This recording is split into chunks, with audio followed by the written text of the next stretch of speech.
गीत का संकेत है। अरे सरंगिया वाले कदेरवा,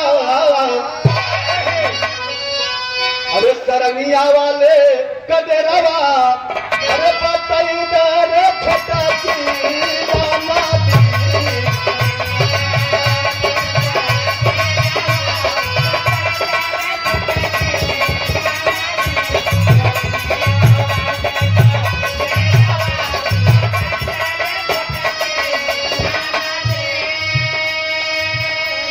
कवि जी की लेखनी संकेत करती है,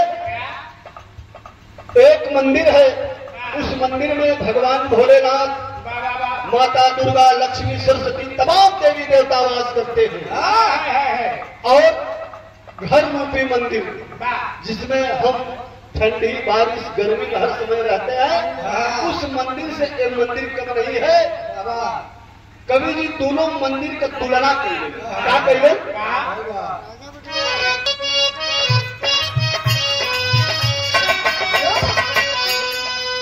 अरे मंदिर के संज्ञा भवानवा, अरे मंदिर के संज्ञा भवानवा, अरे जहनावा जावई हो सीतावा।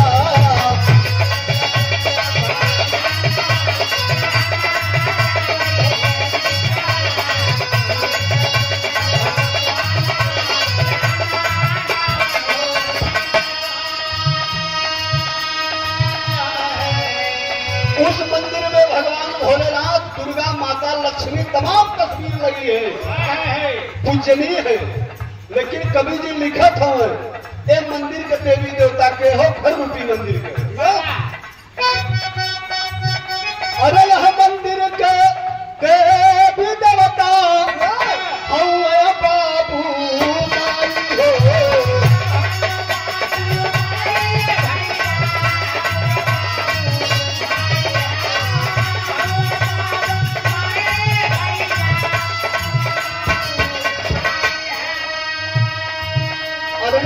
मंदिर के देवी देवता हौवे बाबू माई हो।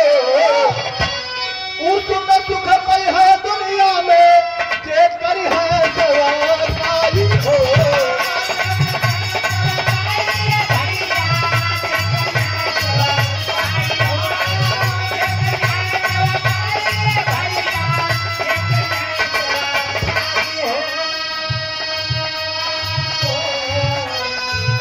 भला माई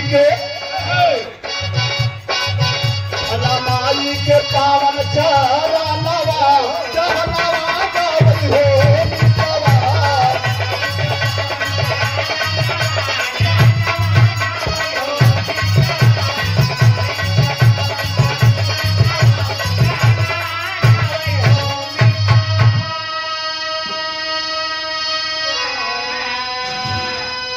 मंदिर में भगवान देवी देवता वास करते हैं, पूजनीय है। लेकिन घर के मंदिर में माई बाबू को पूजा होए के चाहिए, ही पूजनीय है। जवन हमें पाल पोस के आप सबके सारे संसार जगत को इतना बड़ा कर दिया, तो माता पिता हमारे जो गाने लायक हमको बना दिया, उनको दर्शन मिल गया। अगली लाइन में कहना है किसे?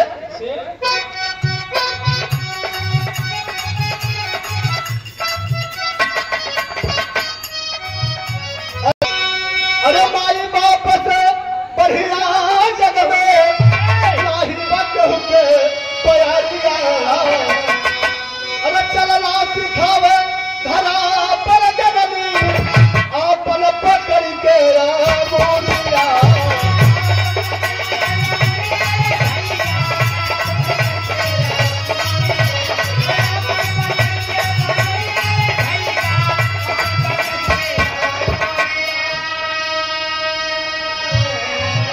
अरे सींचे जत मालीच मानवा, भला सींचे जत मालीच मानवा, जहनावा गावई हो सीतावा।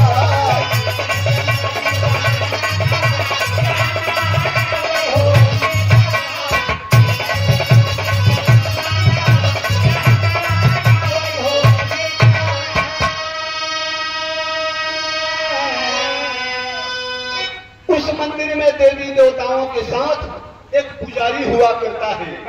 पुजारी का काम का हो गुरु जी? भोर में उठ के मंदिर के साफ सफाई करत हो, देवी देवतन को भोग लगावत हो, नहलावत हुलावत हो, एक पुजारी की काम है। लेकिन घर रूपी मंदिर में के पुजारी हो, बतौलन कवि जी कैसे?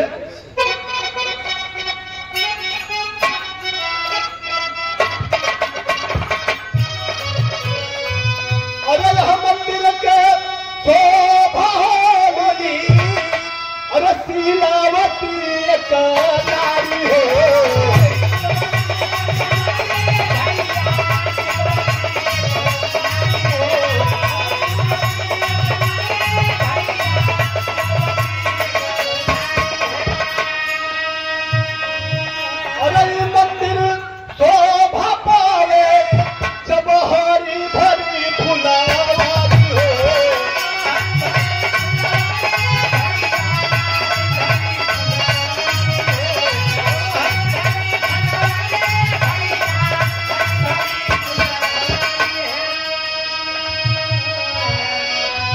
उस मंदिर में देवी देवताओं के साथ एक पुजारी है।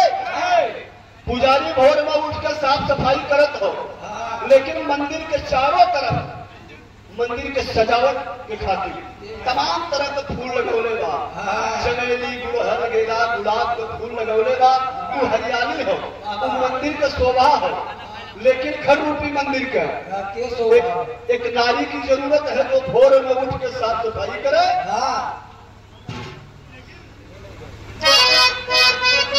और साथ ही साथ मंदिर का शोभा के हो। घर रूपी मंदिर का छोटे मोटे नन्हे मुन्हे बच्चे तमाम महला बनल बा, 2 महला, 4 महला, 6 महला का बिल्डिंग। अगर लड़का ना है वो घर में, तू समझा वीरान लागत हो, शमशान लागत हो।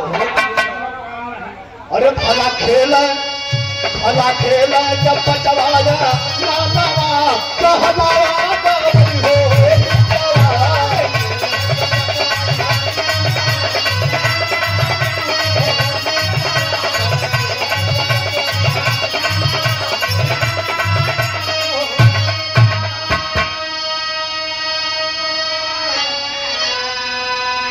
कभी जो दोनों मंदिर का तुलना रख दे, उनमें देवी देवता का पूजा हो तो हर घर में बाबू महतारी के पूजा होवे के चाहिए, जेकर वंशज है। अगली लाइन बड़ी ऊंची कवि जी लिख रहे हैं, कैसे भैया कहते हो?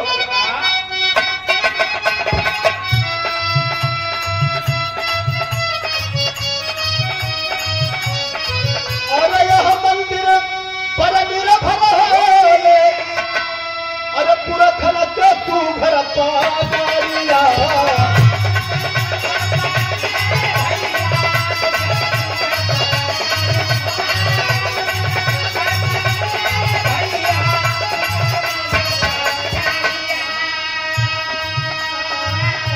अरे पूरा खलक पगड़ी, अरे तब बची जब चला तू घर का पारिया।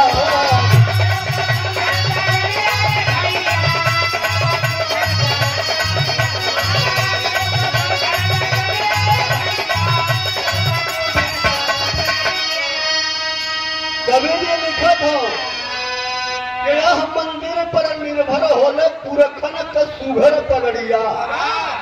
अब पुरखन का पगड़ी तब बची जब चलबा सुघर पगड़िया।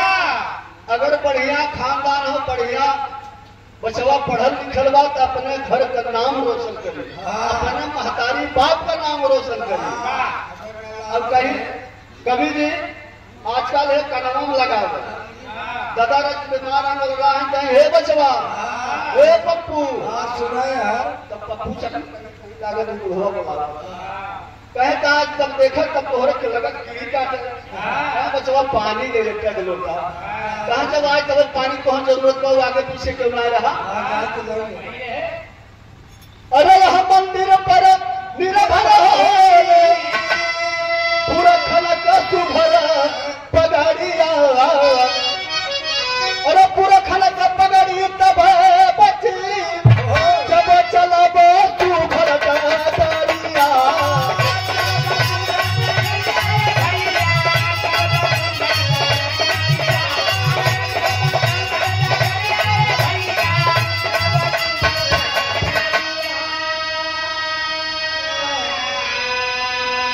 भला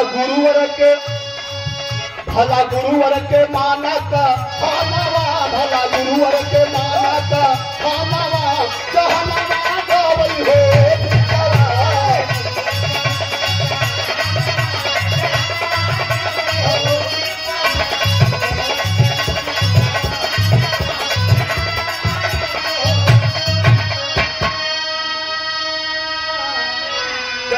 दोनों मंदिर के अंतर बतौले। लास्ट में गुरु घराने का परिचय हो, अखाड़े से केकरे सुमन हो कहना।